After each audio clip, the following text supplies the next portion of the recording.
Welcome to my channel. I'm Dr. Evelyn. I have my guest, Melanie Davis, here with me, my publisher, and also my friend. We're going to be talking about navigating toxic relationships using a no contact method or the gray rock method.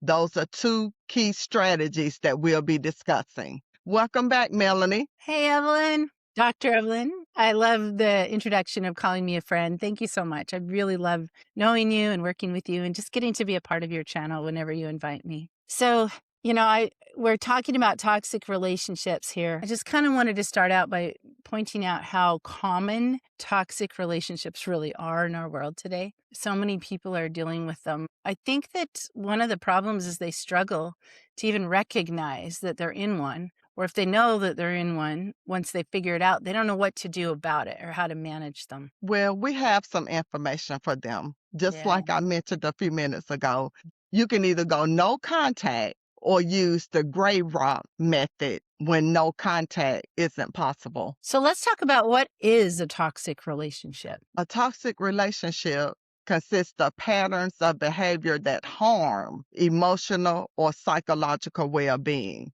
That's the definition of a toxic relationship. And I can give you a few examples of that. Examples of toxic behaviors are manipulation, gaslighting, constant criticism, control, emotional volatility. These things that I just mentioned become patterns versus occasional conflict.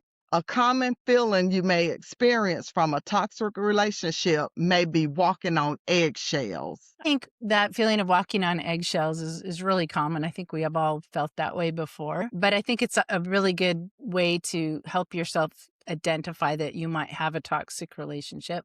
And really, if you think about it, walking on eggshells, that's a feeling that you're going to have around a certain person. And as soon as you start feeling that way, that's the first indicator that that's not a healthy relationship. A lot of times we normalize harmful behavior because it's, for one thing, it's hard to believe that people can be so rude, and so we kind of dismiss it as if, well, maybe it's just me being oversensitive, or that's just how they are, like as if there's no malice behind it. Or we will question ourselves and think, oh, well, I'm just overreacting. And all of those excuses for being treated badly or excuses for feeling like you're walking on eggshells are actually signs that you're not in a healthy relationship. If you're having to make excuses rather than having it stop. Does that make sense? That makes sense. Unhealthy relationship erodes confidence, mental health causes mental health issues, and causes stress levels to rise. Yeah. So the important thing is to be able to, I guess, identify that you're in a relationship that's toxic, that's not healthy, and then how to cut off communication. Those are the two strategies that we're talking about today, is really how to get yourself away from and not constantly being in a toxic relationship, which is a lot easier said than done. It can be difficult, but sometimes you have to go no contact. That means ending communication and interaction, blocking calls and text messages, and avoiding social media contact. I've been doing that for years. That's the way that I've been staying healthy. I also try my best, to avoid situations where interaction occurs. And I hate to say this, but that's happened between myself and a number of people because they insert themselves into situations that they have nothing to do with. Yeah. So I just go It's ahead. really healthy when you get to the point where you recognize that you need to cut people off. I think that it's a leap, though, to go from, "Well, I'll just kind of tolerate them," or, I guess I'll put up with that person today, right? That's not no contact. No contact means no contact. Like, you have to cut them off. And that might be hard to do because, kind of going back to what I was talking about before, we're making excuses or thinking, well, maybe they're not really that bad. But the truth is, toxic people are going to continue to abuse you. And you have to be able to train yourself to really block them completely. Did you find that challenging with anybody in your past where you kind of had to do it slowly or maybe finally got sick of it enough to go all the way with no It was contact? it was very challenging, but I did those things to protect my mental health. Mhm. I chose to break cycles of manipulation and abuse. I also, after my traumatic experiences, needed space to heal. That was important. Yeah. I think getting to the point where you recognize that you need it and that it will help you heal is a huge step. But it really can be a difficult decision, especially when the toxic relationships are people that you're close to. In fact, Yeah, the worst relationships when they're toxic are the ones that are close to you because they're the ones that can be the most damaging. No, we're talking about, I don't know, a boyfriend or an ex or someone who should be an ex, you know, or even a parent sometimes for people or a child can be a toxic relationships. And in those situations, you might feel a lot of guilt over going no contact. And that's why hearing these kinds of episodes from you is really important because sometimes people just have to get up the courage and the self-confidence enough to recognize that their mental health is more important than a relationship that shouldn't be toxic, but it is. that's right. When no contact isn't possible, situations often come up like, example, co-parenting situations, workplace dynamics, family obligations, shared living environments. Situations like that, sometimes you cannot go no contact. But we do have another method that you can use. It's called gray rock method. And I've been using this method for years, not even knowing what it was called. Very excited to know that it has a name. Yeah, yeah, that's true. And it's nice it's a name that's kind of catchy and I think it's memorable, which I know you'll talk about what it means to gray rock. Yeah, the situations you described, a lot of times people feel stuck. Like with a co-parenting situation, you still have to be able to protect yourself from a toxic ex, allowing the necessary communication that has to happen. And so, can you talk a little bit more about gray rock, kind of what it means, where that term comes from, and just how you go about using that method? I sure can, Melanie. Gray rock method is becoming emotionally unavailable or uninteresting to someone seeking drama or reaction. I've been gray rocking a long time. I like the name. I like that name. It is catchy. Yeah, yeah, it is. So what is the visual? I know I picture a gray when I think of a gray rock, I just think of something, sitting on the shoreline and among lots of rocks, not really standing out at all. Is that kind of the idea? It's similar. A gray rock can be neutral, calm, and unengaging. You can still be present, but you just stay calm. Mm, Communication style should be brief, neutral, non-emotional, focused only on necessary information when you're using this method. mm. The purpose of the gray rock method is to remove the emotional reward toxic individuals often seek. So I think it's good to realize that when you're talking about going gray rock, it's not about being rude to the It's person. most And it's definitely not being confrontational.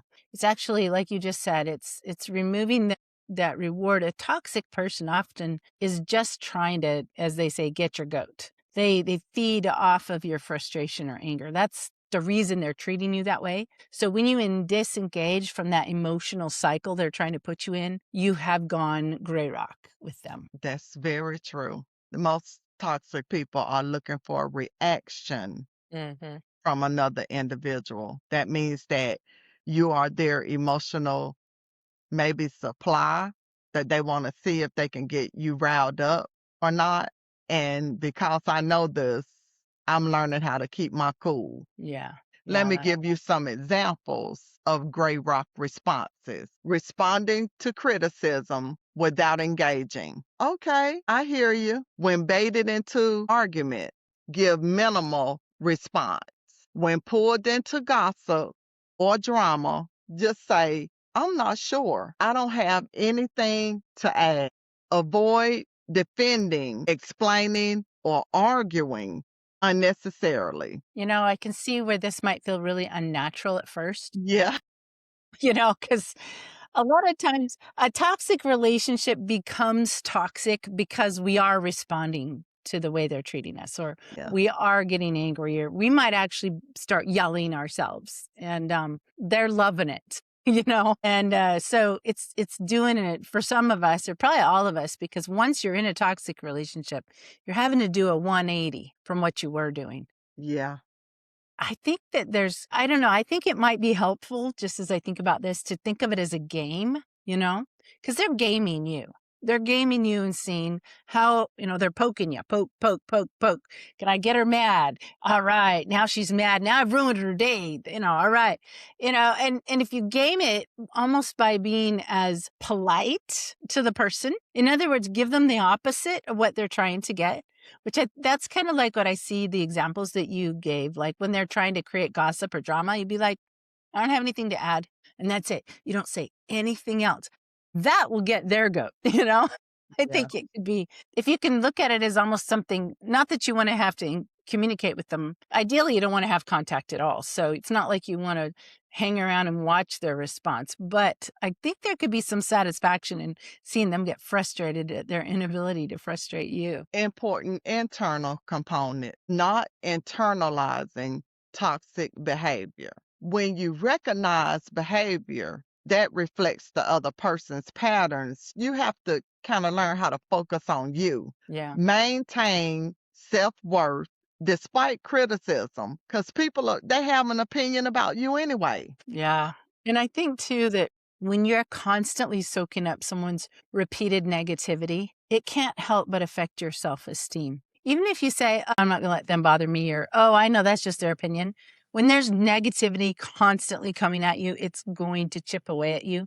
And that's why you have to just like cut off their access to you as much as you can, whether if you can go no contact, that's the best way to do it, because then you really aren't having that negativity. But obviously, going gray rock, I think too, when you talk about gray rock, it's almost no contact in that you give them the shortest responses possible, but that are necessary, and then not engaging anymore. So it's like give a little bit and then be no contact once that little bit has been given. And emotional boundaries too, they're just as important as communication boundaries. Emotional boundaries, I think of that as sort of being like, okay, even if you've cut off communication, if you're still letting that person's negativity towards you kind of eat at you, then you've not put up enough of a boundary. I don't know, that's probably something we could talk about a little bit more, is just how do you put up emotional boundaries? Just let me know what you think about that concept. Have you been able to put up I emotional boundaries? have been. I almost have to do that on a daily basis because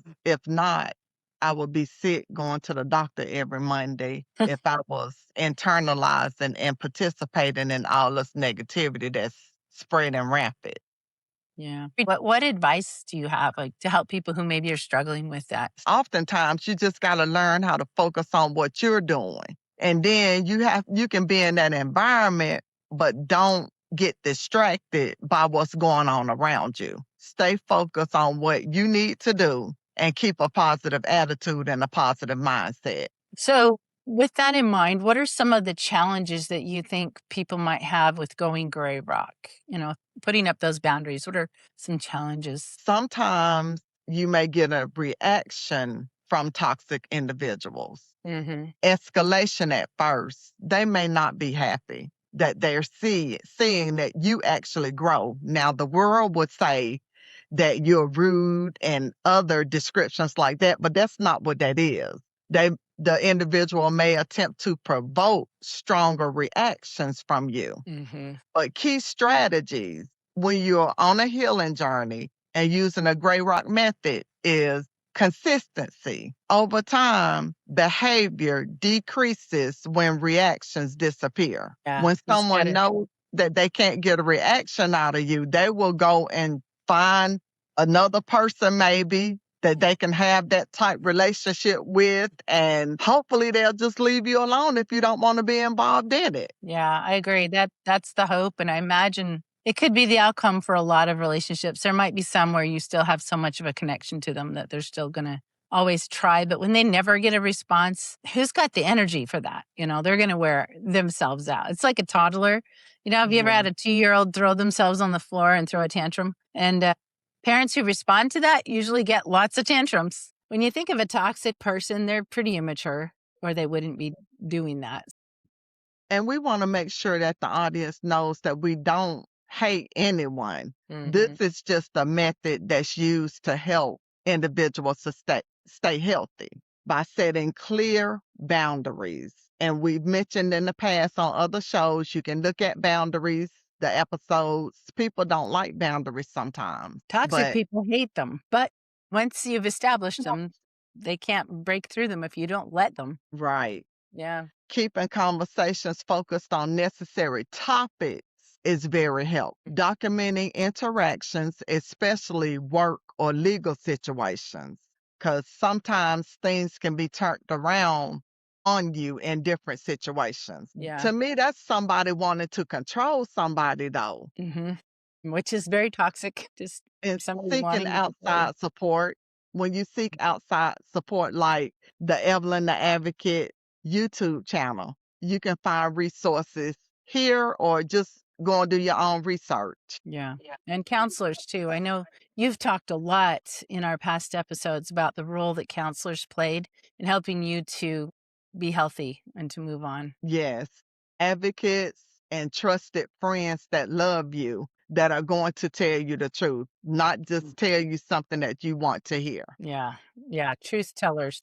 They're kind of the opposite of toxic people, aren't they? You might not like what they have to say, but if it's truth, it's very kind to give it to you. It's so sad now that the world doesn't want the truth, but we're gonna keep Mhm. dispersing it.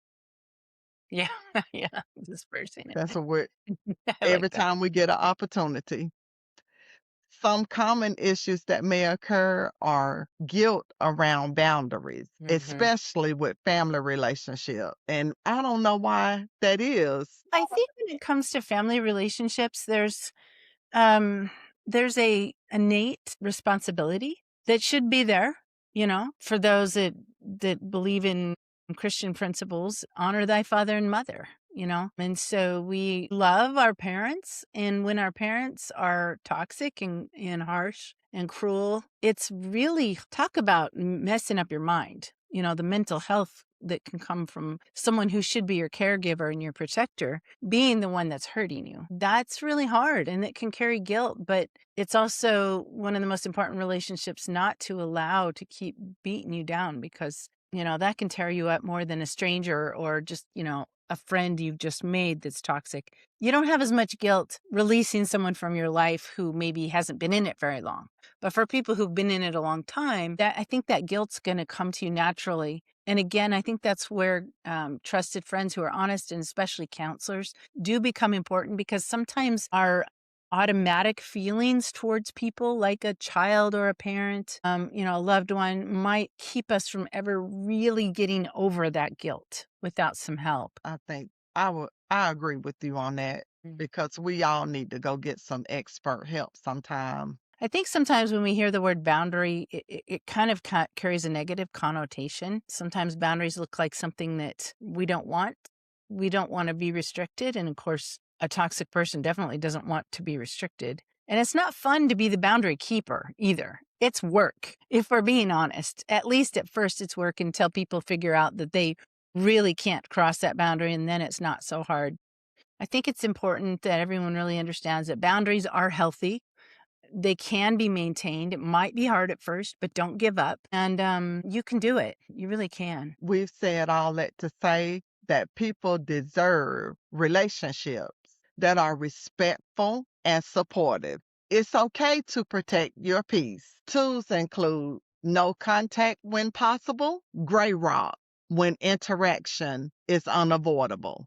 Thank you, Melanie, again for joining this discussion.